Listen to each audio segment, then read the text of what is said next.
In our previous session, we discussed about LangGraph state.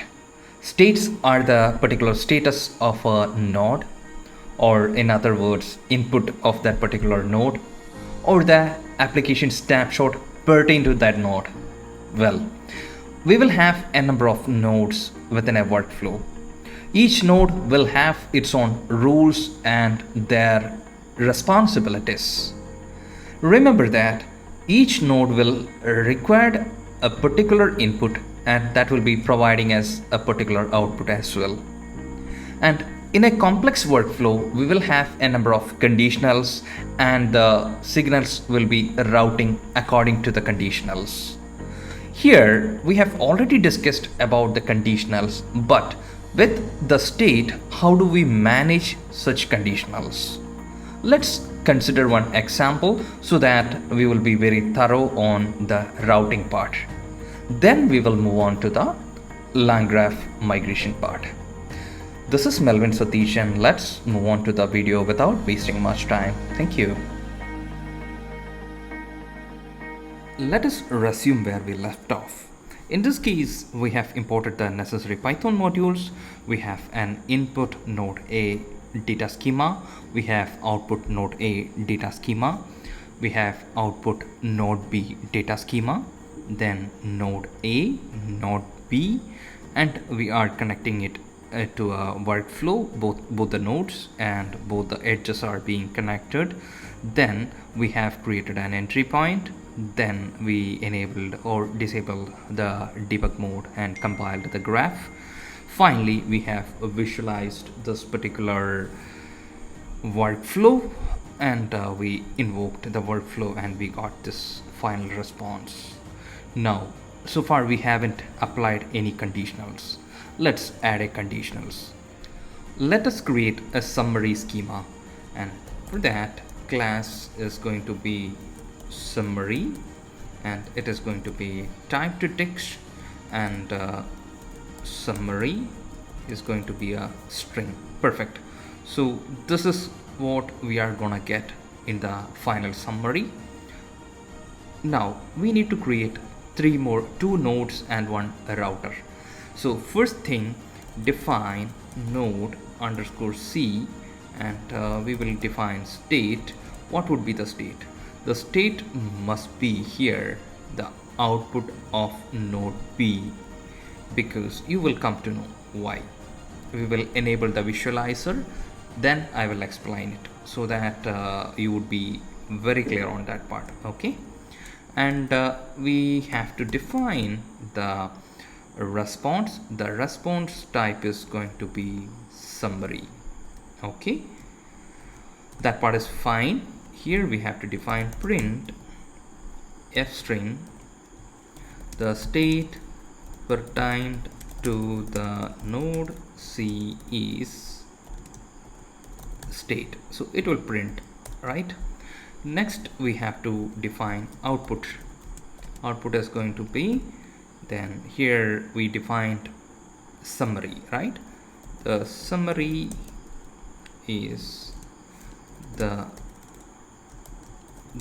final node executed is node C. This is enough for now. Return an output. This is node C, and we need one more node, that is going to be node D. Define node, or rather we will copy the whole content and we will just correct it accordingly. It's going to be node D, which will take the same input and print everything as it is, but only thing we need to relabel the node. Okay, so if a certain condition is matching in the node B, in node A we would be providing the input, then it will process, then it will assign the output to node B, and node B will process it, and then it will assign the output to a particular router. So the router will decide which node to be executed. Also, the output of this node B will be passing into the selected node. So our decide function will be taken care according to the conditionals. Okay, and in the visualizer you will understand that what I meant. We will copy this content to the bottom of the code so that we will not be getting confused. We have here the two other functions, so that should be the first function to avoid our confusion. I'm copying it here. Okay, let's take out these two cells so that it will not create any problems. Perfect. So we have we have a summary data type. We have another two nodes, one is C and the other is D. One last piece is missing is a router. So let's create a router. Okay, define router, and here it is going to take a state as a function, and we would be passing output node B.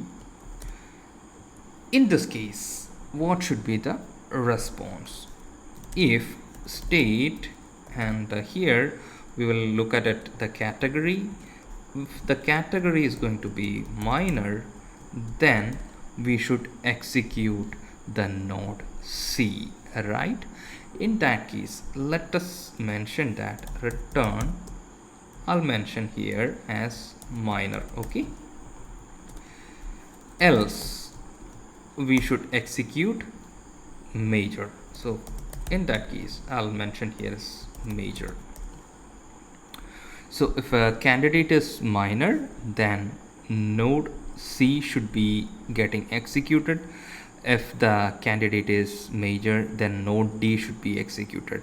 We are going to define that, nothing to worry. I have created a scenario here, and if it is the category is minor, it is just returning the router as minor. If the category is not minor, then it is going to return it as major.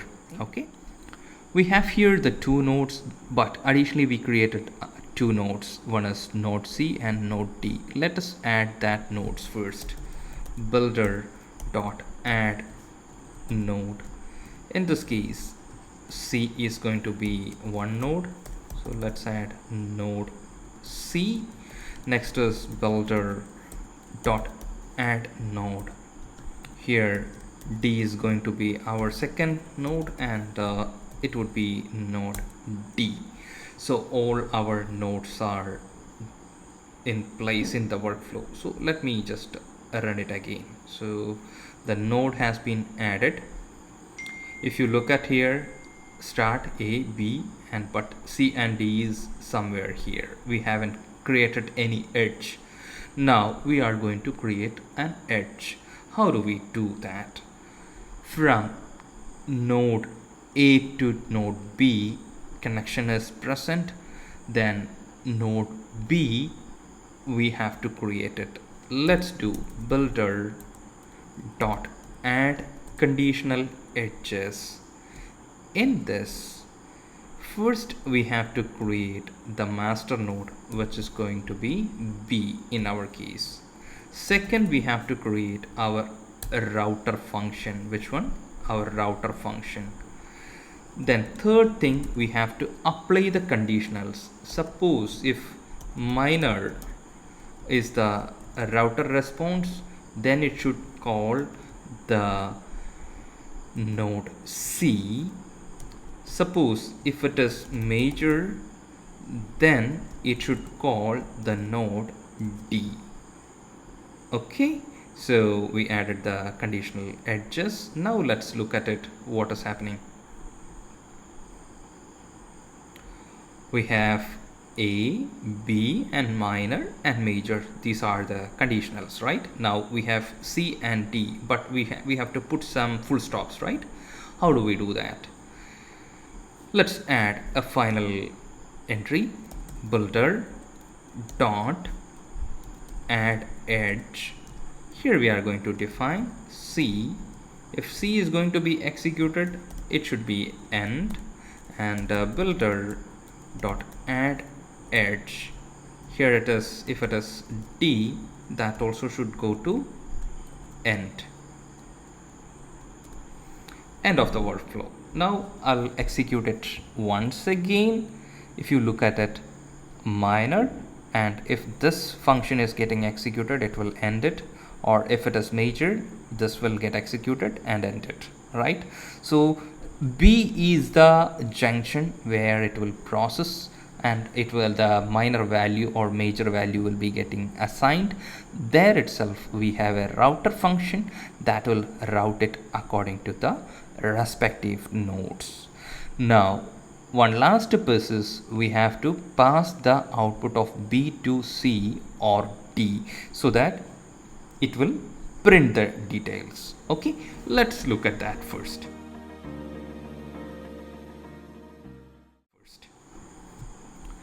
In our node D and node C, we already mentioned the state pertained to the node D is so and so, the state pertained to the node C is so and so, and the summary is going to be the final node executed is C. Okay, so let us run everything and see what is happening in the result. Okay, so here it is giving the output: name Shriyan, age 2, location India, category minor. Why? We have added everything, C, D and all, but one thing we forgot. What is that? We defined here the summary schema. So in our case, earlier workflow, we were taking the output from the output node B that was printing, but in our case we are taking the output from summary schema. So this summary schema has to be mentioned in the output. So let's paste it, summary. Now let us execute and see how it is behaving. Summary is the final node, executed is node C. Let us look at it. First, the state of the node is name Shriyan. The state of node B is name Shriyan, age 2, location India. Then the conditional has been worked. As per this condition, C node should be executed. The state pertaining to the node C is Shriyan, age 2, location India, category minor. So this category is met. Let us change this parameter to major. So for that, we will change this value to major. Let us execute it. So here it is major.